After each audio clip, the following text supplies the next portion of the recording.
नमस्कार दोस्तों, Rajasthan GK point YouTube channel में आप सब लोगों का स्वागत है। तो हम पढ़ रहे थे राजस्थान की जनजातियाँ, जिनमें से इम्पोर्टेंट जनजाति है एक तो मीणा जनजाति और एक भील जनजाति, जिसमें से मीणा जनजाति के बारे में हमने पिछले वीडियो में पढ़ा है। तो आज हम बात करेंगे भील जनजाति के बारे में। तो शुरुआत करते हैं। तो राजस्थान की सबसे प्राचीन जनजाति जो है वो भील जनजाति है, और भील जनजाति सबसे ज़्यादा बांसवाड़ा डूंगरपुर में पाई जाती है। अब दोस्तों बात करते हैं भील जनजाति की उत्पत्ति की, कि भाई इनकी उत्पत्ति कैसे हुई। तो द्रविड़ शब्द है भील, इससे हम इनकी उत्पत्ति समझ सकते हैं। भील का अर्थ होता है तीर चलाने वाला, ठीक है। और आगे बढ़ते हैं। तो भील जो है वो अपने आप को महादेव का वंशज मानते हैं, यह आपको ध्यान रखना है। भील अपने आप को महादेव का वंशज मानते हैं। चलते हैं आगे।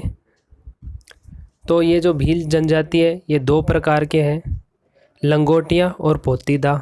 आगे बढ़ते हैं।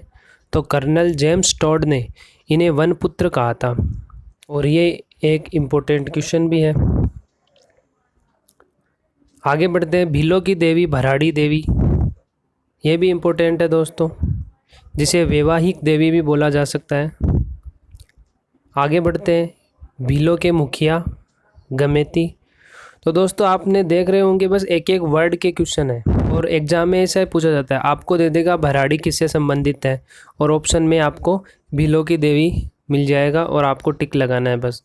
तो सारे ये शब्द है ज़्यादातर, तो भीलों से रिलेटेड जितने भी शब्द हैं मैंने यहाँ पे लिख दिए, और यही क्वेश्चन है, यही से एग्ज़ाम में क्वेश्चंस आते हैं।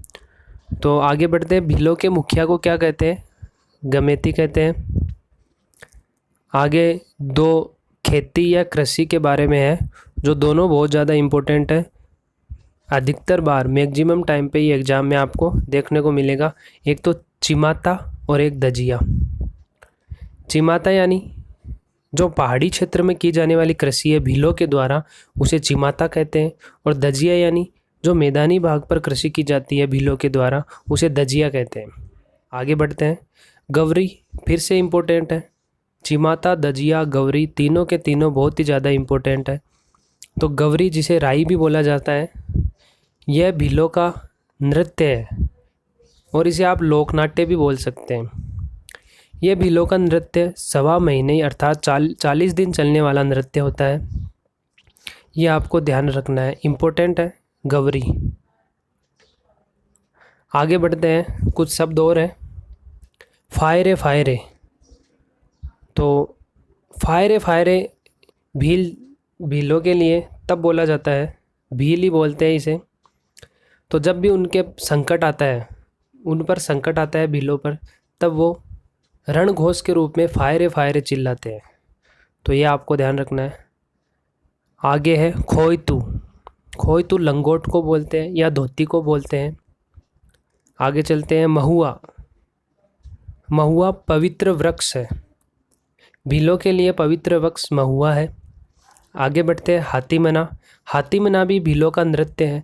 भीलों के कई नृत्य हैं, जिनमें से गवरी एक इम्पोर्टेंट नृत्य है। उसके बाद भीलों का नृत्य है, जो विवाह के समय सब लोग बैठकर ये नृत्य किया जाता है, हाथीमना। और एक ऐसे ही एक नृत्य और है, युद्ध नृत्य।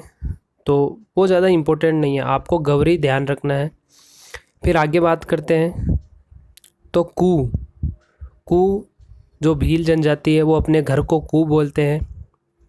फिर फला वो भील जनजाति अपने मोहल्ले को बोलते हैं। आगे बढ़ते हैं। तो भीलों का कुंभ अर्थात भीलों का जो पवित्र स्थान है वो है बेणेश्वर मेला, ठीक है।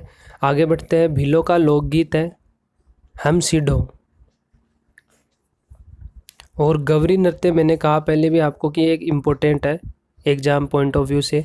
तो गवरी नृत्य जो है, या हम कह सकते हैं लोकनाट्य होता है ये। तो इसके अंदर जो पात्र होते हैं, उन पात्रों का क्वेश्चन भी कई बार एग्जाम में पूछ लिया जाता है। तो ये पात्रों के नाम भी आपको याद रखना है। क्वेश्चन दे देगा कुटकिया, झामटिया, खटखटिया, ये जो है वो किससे संबंधित है, तो आपको टिक करना है गवरी नृत्य से। तो ये आपको ध्यान रखना है। फिर पाल, पाल भील अपने गांव को बोलते हैं। तो दोस्तों ये कुछ शब्द थे और ये भील जनजाति के बारे में जितने भी इम्पोर्टेंट क्वेश्चन बन सकते हैं वो मैंने आपको इस वीडियो में करवा दिए हैं। तो अगर आपको वीडियो पसंद आए तो वीडियो को लाइक करना और हमारे चैनल को ज़रूर सब्सक्राइब करना। धन्यवाद।